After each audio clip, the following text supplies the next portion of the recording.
वादी में दहशतगर्दों ने जुमे को फिर एक बार गैर कश्मीरियों को बनाया निशाना। शोपियां में मुहाजिर मजदूरों पर किया ग्रेनेड अटैक। कश्मीर में सिक्योरिटी के हालात पर वजारत दाखिला ने की अहम मीटिंग। बैठक में गैर कश्मीरियों की सिक्योरिटी को मजबूत करने के अहकाम। वादी में हो रही टारगेट किलिंग को लेकर ओवैसी ने मरकज पर बोला हमला। कहा जो नवासी में हुआ वही गलती अब कर रहे हैं। बोले दहशतगर्दी रोकने की जिम्मेदारी भारत सरकार की। अनंतनाग में देर रात से एनकाउंटर जारी। फौज ने हिजबुल के कमांडर निसार खांडे को मार गिराया। सिद्धू मूसेवाला के कत्ल पर सुप्रीम कोर्ट में दायर की गई अर्जी। जांच सीबीआई से कराने की मांग।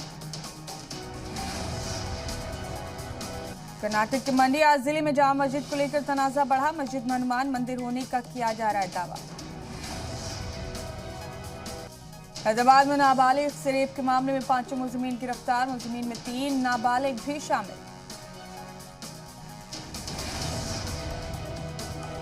रूस यूक्रेन जंग के बीच वजीर खारजा एस जयशंकर की यूरोप को 2 टूक। कहा अपने मसाइल को दुनिया का मसाइल बनाने की जहनियत से दूरी बनाए।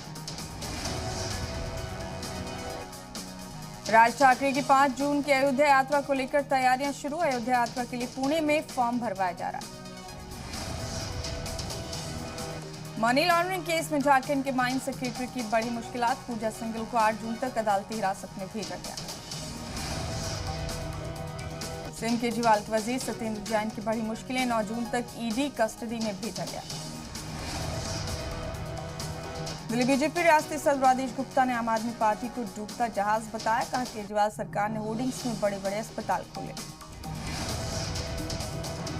यूपीएससी एग्जाम को लेकर दिल्ली मेट्रो का बड़ा फैसला। इतवार को 8 बजे के बजाय सुबह 6 बजे शुरू हो जाएगी मेट्रो सर्विस। नीतीश सरकार के 1.5 साल का लेखा जोखा पेश करने की तैयारी में जुटी आरजेडी। इतवार को खोलेगी पूरा कच्चा चिट्ठा। बिहार के दानापुर में रेलवे की बड़ी लापरवाही। ट्रेन से कटकर ट्रैक पर घंटों तड़पता रहा नौजवान। आरपीएफ और जीआरपी किसी ने नहीं रखा ख्याल। पीएफ पर कम मिलेगा इंटरेस्ट। सरकार ने इंटरेस्ट फी कम करके 8.10% की। 6 करोड़ मुलाजमीन पर पड़ेगा असर। गौतम अडानी को पछाड़कर मुकेश अंबानी बने एशिया के सबसे अमीर बिजनेसमैन। दुनिया में 8वें नंबर पर। सर्विस चार्ज को लेकर सरकार जल्द ला सकती है कवायद। सरकार ने रेस्टोरेंट और होटल्स में वसूले जाने वाले सर्विस चार्जेस को बताया गलत। रसोई गैस सिलेंडर पर खत्म हुई सब्सिडी। अब सिर्फ उज्ज्वला मंसूबे के मुस्तफीदीन को मिलेगी 200 रुपए की छूट। रतन टाटा को मिला नोएडा एयरपोर्ट बनाने का ठेका। सारस मिस्त्री को फिर से दिया झटका।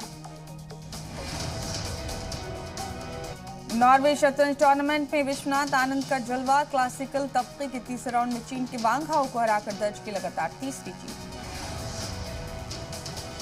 मीडिया रिपोर्ट्स के मुताबिक पाकिस्तान के साबिक वज़ीर-ए-आज़म इमरान खान पर चल सकता है मुल्क से गद्दारी का केस। 25 मई को आज़ादी मार्च के दौरान सरकार के खिलाफ बयानबाजी करने के तहत हो सकती है कार्रवाई।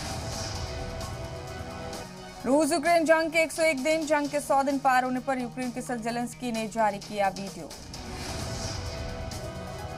यूक्रेन के दूसरे सबसे बड़े शहर खार्किव पर रूस मुसलसल कर रहा है मिसाइल अटैक। और आईफा अवार्ड में बॉलीवुड सितारों की धूम। ग्रीन कार्पेट पर हनी सिंह, सारा अली खान और अनन्या पांडे ने बिखेरा जलवा।